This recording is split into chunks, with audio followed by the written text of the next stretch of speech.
Sa halagang 145k, magkakaroon ka na ng sarili mong bahay at sarili mong design ang masusunod dito. Alam mo ba na 5 to 8 hours lang pwede ka nang lumipat dito para tirahan mo na agad-agad. Kung hindi ka pa pamilyar sa tinatawag na prefab houses, sa video na ito ay bibigyan ko kayo ng idea. Mula sa materyales na ginamit dito, siguradong hindi masasayang ang pera mo. Tumayo pa ako ng Giginto, Bulacan upang sulyapan at tignan ng harapan ang mga sample ng prefab houses na ito. Para magkaroon ka pa ng idea, ayan ang mga sample ng tapos na at fully finished na mga prefab houses. O diba sobrang ganda at panalo na talaga. Kung interesado ka ng kumuha na at mag-inquire, pakitawagan o i-text na lang si Miss Lia sa number niyang 0926-056-3733. Kaya tara, samahan niyo ako sa video na ito. Let's go! Pinasok natin yung isang model unit nila mga kaibigan. So ito yung sample model unit. As you can see mga kaibigan, meron tayong dalawang window dito mga kaibigan. So ayan, depende naman kung sa inyo gustong ipalagay yung window, pwede naman. At meron tayong kasamang outlet, dalawa. Ito yung isa. Nandito naman yung isa. At meron tayo for aircon mga kaibigan. So nandito may breaker din na kasama. At higit sa lahat mga kaibigan, yung switch nandito rin. Pwede mo rin ilipat-lipat, depende sa trip mo. And as you can see, sobrang ganda mga kaibigan ng kanilang model unit mga kaibigan. So mamaya is papasukin natin mga kaibigan yung kanilang base unit na 145k. At ngayon papasukin natin mga kaibigan yung kanilang sample basic unit na nagkakahalaga ng 145k. Isipin mo sa halagang 145k, magkakaroon ka na ng sarili mong bahay. Ito na yung pinto. Tara, pasukin na natin. So ito yung sample basic unit mga kaibigan. As you can see, grabe, sobrang lamig pagpasok ko. Actually, naka-aircon siya guys. So ngayon, papakita ko sa inyo, kasama na dito mga kaibigan yung ating outlet. So ito yung sample kung gusto niyo magpalagay ng aircon, ayan, and CCTV pa pwede rin.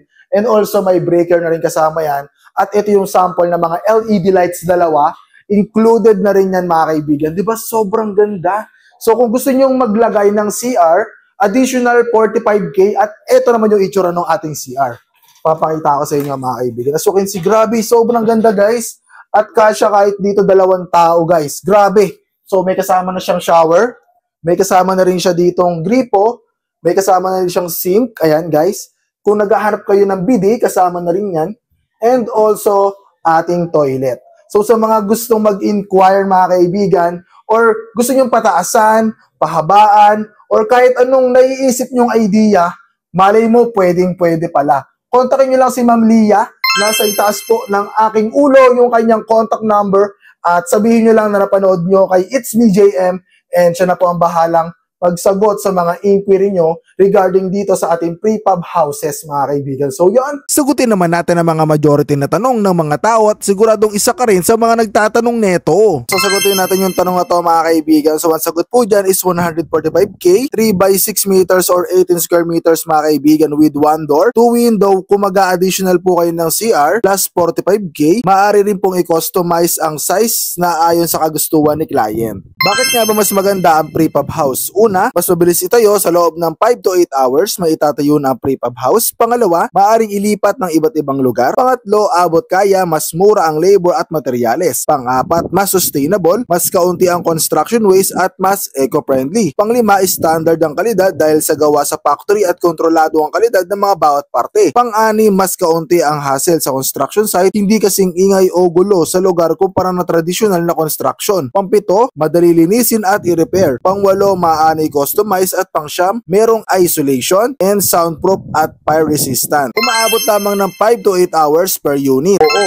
pwedeng i-customize ang laki ng prefab at lagyan ng room, balcony or Gwen second floor. Yes po, marami na kami naging client at marami na rin bagyong dumaan pero ni isa wala po nagreklamong bumigay ang prefab dahil sa bagyo. Hindi po, pero maaari mo na mag-down para ma-reserve ang unit at unti-unting bayaran. Once fully paid, saka lang maaaring i-release ang unit. Ang maganda sa amin, ma'am sir, wala kaming storage fee. So habang nag-iipon kayo ng pambayad ng buo, naka-reserve na ang unit sa inyo. Paglilinis ng interior panel, repainting ng beam or steel at roofing, as long as can deliver by land. Sinisigurado po namin bago umalis ang installer team sa site, ito ay leakage free, no damage, and project completed. At akitin natin mga kaibigan yung second floor. And as you can see, ito yung kanilang railing, sample railings yan guys. As you can see, grabe, sobrang ganda at talagang hindi ka kakabahan pa naglalakad ka. So ito, may balcony mga kaibigan, no? Ang ganda, pwede kayong tumambay rito ng mga barkada. Napakalaki at lawak at ang ganda ng balcony. So ito yung sample kung sakaling gusto nyong kunin yung walang CR. Kasi diba yung pinakita ko sa inyo sa first floor is may CR. Ito naman yung itsura ng walang CR. So ganito yung itsura niya mga kaibigan. Pag walang CR, as you can see, sobrang lawak talaga and sobrang laki ng mga prefab houses na ginagawa dito mga kaibigan. So sa mga interesado ulit, no, na mag-inquire o magtanong, ilalagay ko na lang po sa ulo ko yung contact ni Ma'am Lia. Pwede niyo po siyang kontakin kung ano naiisip niyo or design na gusto niyo, pwede niyo sa kanya itanong. So ayun lang mga kaibigan, kung gusto niyo pong mag-avail dito, kontakin niyo lang po yung contact number ni Ma'am Lia. Ilalagay ko na lang po sa comment and description para naman makapag-inquire kayo at makapag-avail. So ayan, ito yung sample natin ng first floor and second floor. As you can see, sobrang ganda mga kaibigan. Ano pa inaantay natin? Sa mga susunod na pupuntahan natin mga kaibigan, i-share ko ulit sa inyo at sa mga gusto mag-inquire at mag-avail. So ayan guys, binibigay ko na sa inyo yung spot. Ito yung contact person na dapat yung puntahan and kontakin kung may mga katanungan kayo in inquiry. So ayan, sobrang ganda mga kaibigan. Kapag inaantay natin, marami lang dito na lang. Maraming salamat sa pagsama at panonood. 2 rounds, peace. See you on the next video. Let's go. Wiki, wiki, wee.